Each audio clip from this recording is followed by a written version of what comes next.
First Chris Rock, then Dave Chappelle, now Salman Rushdie.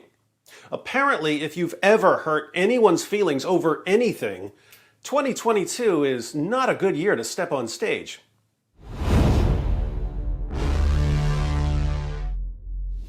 Salman Rushdie was born in India to a liberal Muslim family, but he was eventually given an Islamic death sentence for doing, back in 1988, what I do every single day. He made fun of the most obvious false prophet in history.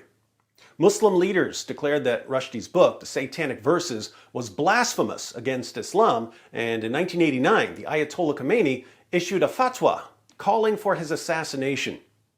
33 years later, a misunderstander of Islam named Hadi Matar charged a stage in New York where Rushdie was about to start speaking and stabbed the 75-year-old author numerous times. Rushdie was airlifted to a hospital for emergency surgery. Muslims on Twitter were quick to condemn the attack and defend freedom of speech. The entire Muslim Ummah is standing with this Ghazi. Ghazi is a jihadi. Attacker is our hero. Salute. This man who kills Salman Rushdie is a hero of Islamic Ummah. We love you. If you insult our religion or our prophet, peace be upon him, you will be killed like a dog. But alas, the dog is better than you. If anyone else insults the glory of my prophet Muhammad like Salman Rushdie, then he too will be beheaded. When the international authorities failed to stop the Islamophobia and hate speech towards Prophet Muhammad, then the people have no other option except to take action by themselves. The Ghazi who attacked on cursed Salman Rushdie.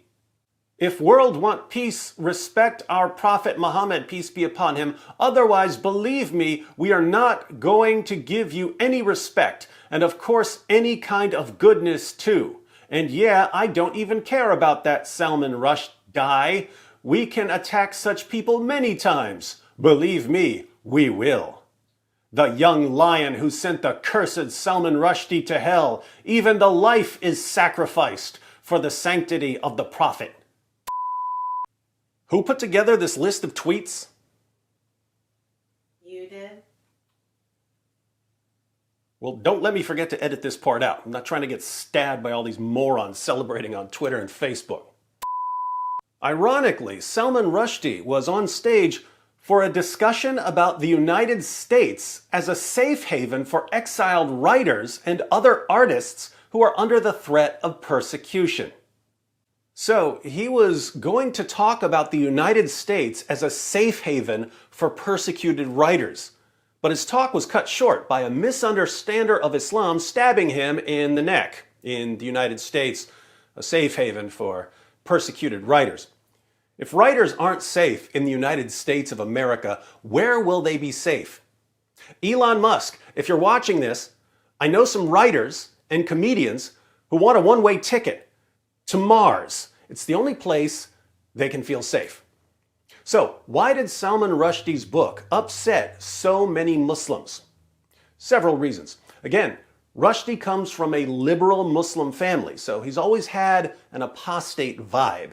After the Ayatollah issued a fatwa against him, Rushdie even claimed that he had returned to Islam. But he's an atheist, so he has a double apostate vibe. Then, of course, there's the blasphemous nature of his book, the Satanic Verses. The book contains a not very flattering dream sequence about Muhammad. It suggests that one of Muhammad's companions made changes to the Quran. The prostitutes in a brothel were named after Muhammad's wives. Quite offensive to Muslims. But the biggest problem with the book is that it includes a fictionalized version of one of the most embarrassing stories from the life of Muhammad.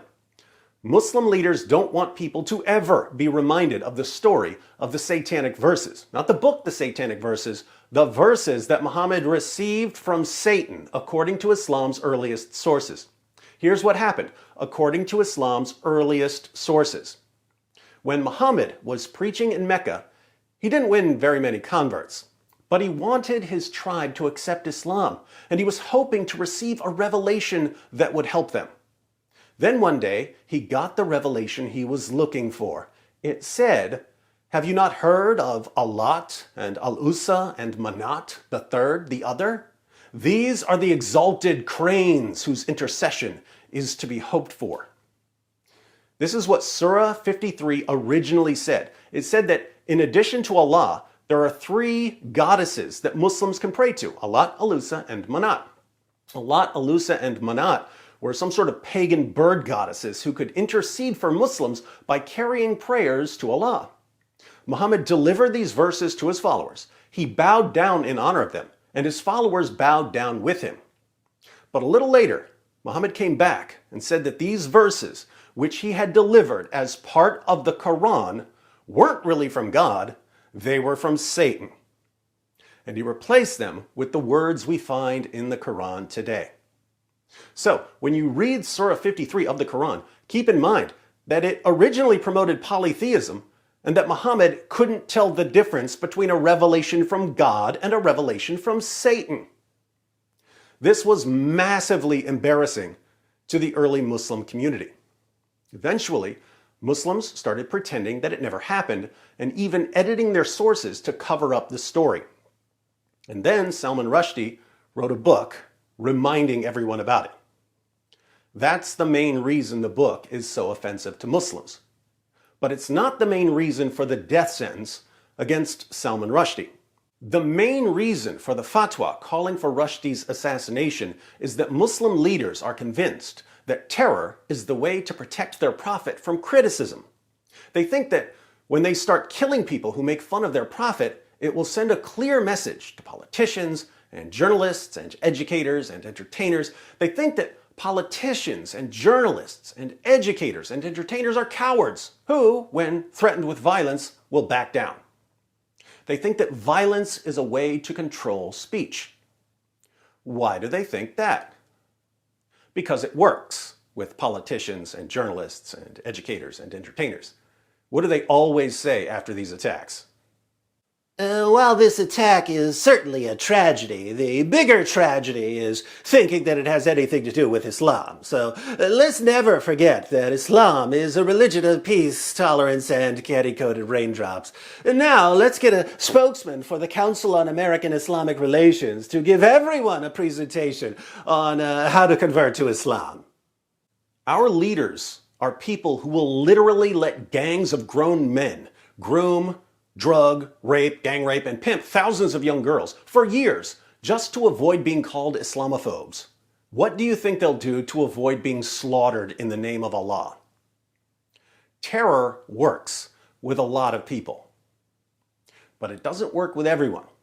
It doesn't work with me, and I hope it doesn't work with you. If there are enough spines left in the world, we can stop this violence.